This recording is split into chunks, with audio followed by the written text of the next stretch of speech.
Hello बच्चों, let's see this question. Which of the following orders are correct. हमारे पास देखिए चार अलग अलग ऑर्डर्स दिए हुए बच्चों, और इन चारों ऑर्डर्स के मतलब जो कॉम्बिनेशंस बना के हमारे पास चार अलग अलग ऑप्शंस दिए हुए हैं। और हमसे ये पूछा जा रहा है कि इनमें से कौन कौन से ऑर्डर्स जो हैं वो करेक्ट हैं।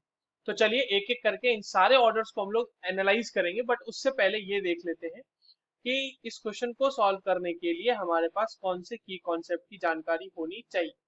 देखो ये जो सवाल है ये बेसिकली हमारे पास हाइड्राइड्स के ऊपर बेस्ड सवाल है। इसमें हाइड्राइड्स के बारे में बहुत सारी चीजें पूछी गई हैं। हाइड्राइड्स की अगर बात करें तो बच्चों ये क्या होता है, these are binary compounds of hydrogen. ठीक है, हाइड्रोजन के ये बाइनरी कंपाउंड्स होते हैं। कहने का मतलब उसमें हाइड्रोजन होगा और एक कोई दूसरा एलिमेंट होगा, और ऐसे जो कंपाउंड्स होते हैं इन्हें हम हाइड्राइड्स बोलते हैं। अब देखिए हाइड्राइड्स जो है वो बेसिकली तीन तरह के होते हैं, आयोनिक हाइड्राइड, कोवलेंट हाइड्राइड और मेटालिक हाइड्राइड। तो मेटालिक आयोनिक हाइड्राइड में क्या होता है कि मतलब हाइड्राइड आयन और जो आपके पास कैटायन है, मेटल आयन है, उसके बीच आयोनिक बॉन्ड होता है। कोवलेंट में कोवलेंट बॉन्ड होता है। मेटालिक हाइड्राइड के केस में क्या होता है कि मेटल लैटिस में ही हाइड्रोजन को इन्फ्यूज करा दिया जाता है, उसमें गैस अब्सॉर्ब कर ली जाती है। अब अगर हम यहाँ पर जो ऑप्शन ए की बात करते हैं बच्चों, TiH2, तो TiH2 जो है वो हमारा एक मेटालिक हाइड्राइड का एग्जाम्पल है। ठीक है, मेटालिक हाइड्राइड हो गया ये। वहीं पर अगर आप कैल्शियम हाइड्रोक्साइड की बात करें तो ये आपके एक आयोनिक हाइड्राइड का है। आयोनिक हाइड्राइड में जनरली जो है ना बहुत ही ज्यादा इलेक्ट्रोपॉजिटिव मेटल होते हैं, जैसे कैल्शियम, सोडियम, पोटेशियम, ये सारे। और टाइटेनियम जो है वो एक ट्रांजिशन एलिमेंट है, जिसमें हम लोगों ने डायरेक्टली उसके लैटिस में हाइड्रोजन को एब्जॉर्ब कर लिया और वहां से मेटालिक हाइड्रेशन हाइड्राइड का फॉर्मेशन होता है। और अगर हम BeH2 की बात करें तो ये मोर और लेस कोवलेंट हाइड्राइड है। इसमें कोवलेंट प्रॉपर्टी बहुत ज्यादा होती है। ठीक है, और इनफैक्ट ये जो है पॉलीमेरिक फॉर्म में एग्जिस्ट करता है, पॉलीमेरिक हाइड्राइड के फॉर्म में एग्जिस्ट करता है, पॉलीमेरिक हाइड्राइड। ठीक है, तो ये हो गई बात। अब देखिए इसमें आपके पास ऑर्डर लगाया गया है इलेक्ट्रिकल कंडक्टेंस का। तो इलेक्ट्रिकल कंडक्टेंस की अगर हम बात करें बच्चों तो TiH2 का इलेक्ट्रिकल कंडक्टेंस सबसे ज्यादा होगा कैल्शियम हाइड्राइड से भी, क्योंकि सॉलिड स्टेट में कैल्शियम हाइड्राइड नहीं कंडक्ट करेगा इलेक्ट्रिसिटी, क्योंकि उसके पास फ्री आयंस होते ही नहीं है। और जबकि TiH2 में फ्री इलेक्ट्रॉन्स होते हैं, फ्री इलेक्ट्रॉन्स आर अवेलेबल, है ना, लैटिस में प्रेजेंट है वो तो।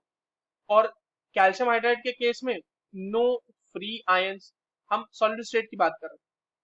और BeH2 तो बेचारा पॉलीमेरिक हाइड्राइड है, ये कहाँ से, ये तो खुद ही ये जो है इलेक्ट्रॉन डेफिशिएंट है। इसके पास इलेक्ट्रॉन कहाँ से आएंगे, और पॉलीमेरिक है तो और आयन बनने के चांसेस भी नहीं है। तो इसका इलेक्ट्रिकल कंडक्टेंस जो है वो सबसे कम होगा। तो हमारे पास जो ए ऑप्शन था बच्चों वो तो गलत दिख रहा है हमें, तो ये तो हो गया गलत। अब एक एक करके बाकी ऑप्शंस को भी देख लेते हैं।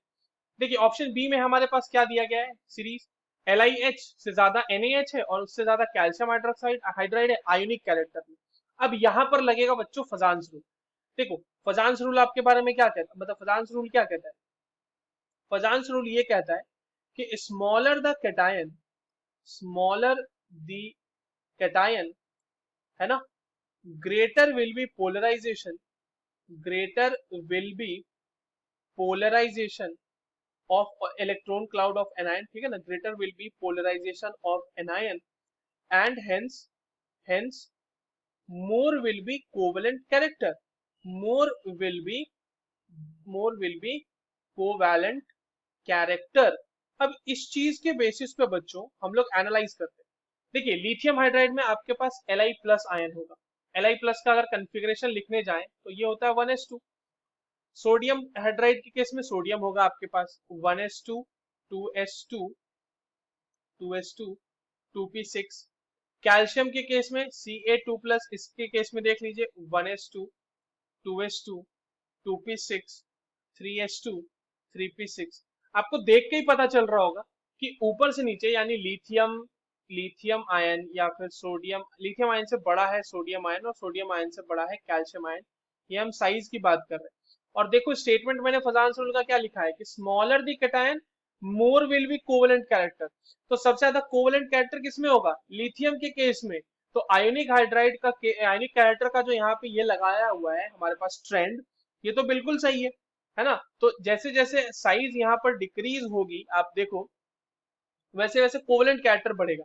बट क्योंकि लिथियम हाइड्राइड और NaH की बात करें और हम कैल्शियम हाइड्राइड की बात करें, तो लिथियम से कैल्शियम तक साइज भी बढ़ रहा है, इसलिए यहाँ पर आयोनिक कैरेक्टर भी बढ़ेगा। तो ये वाला तो हमारा ऑप्शन सही है, ये वाला तो ट्रेंड हमारा करेक्ट लगा हुआ है। अगला देखते हैं। अगला देखिए आपके पास कह दिया है bond dissociation enthalpy fluorine hydrogen and deuterium. देखिए हाइड्रोजन से जो H2 है, मतलब प्रोटियम से ज्यादा बॉन्ड डिसोसिएशन एनर्जी जो होती है वो ड्यूटेरियम की होती है। This is one thing. क्योंकि वहां पे जो है न्यूक्लियर चार्ज आपका, मतलब न्यूक्लियर चार्ज नहीं बोलेंगे, न्यूक्लियर मास थोड़ा सा बढ़ जाता है ड्यूटेरियम के केस में।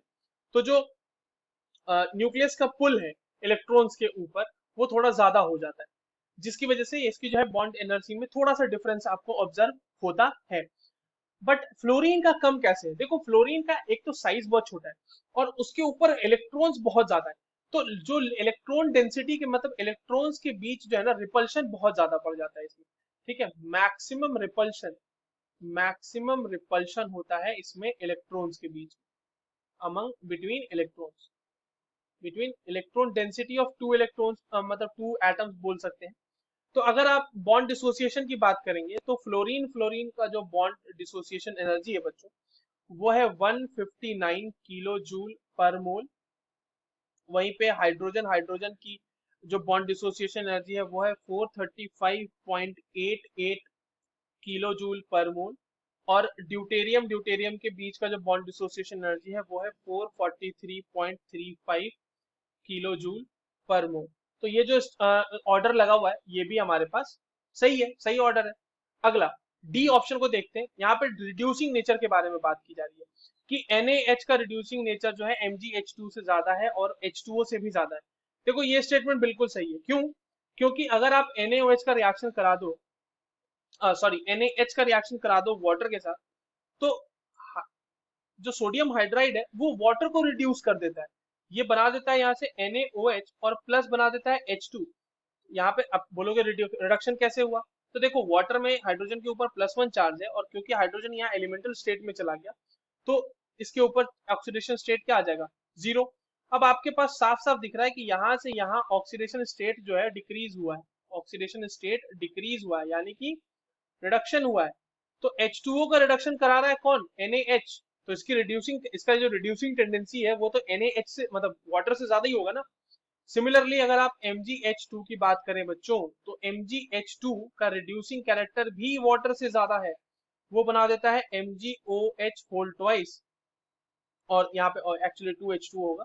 MgOH होल ट्वाइस, और यहाँ पे मिलाएगा 2H2 गैस आपको। अगेन सेम लॉजिक, यहाँ पे रिडक्शन हो रहा है वाटर का हाइड्रोजन में, तो रिड्यूसिंग एडिटर तो ज्यादा है। अब NaH और MgH2 में कैसे करेंगे? देखिए NaH जो है वो मतलब बहुत ही ज्यादा आयोनिक नेचर का है, whereas MgH2 is a bit, it has a bit covalent character in it as compared to NaH। तो इसीलिए NaH की जो रिड्यूसिंग टेंडेंसी होगी वो ज्यादा होगी एज कंपेयर टू MgH2, क्योंकि MgH2 में थोड़ा बहुत कोवेलेंट कैरेक्टर है और वो पॉलीमेरिक फॉर्म में भी एग्जिस्ट करता है। So that is why this given order is also correct. तो हमसे ये पूछा गया था कि करेक्ट कौन कौन से है, राइट, कौन कौन से ऑर्डर। तो बी भी सही है, करेक्ट ऑर्डर था। सी भी करेक्ट ऑर्डर था, डी भी करेक्ट ऑर्डर है। So the correct answer for this question will be option B, B, C and D। I hope you understood this well. All the very best.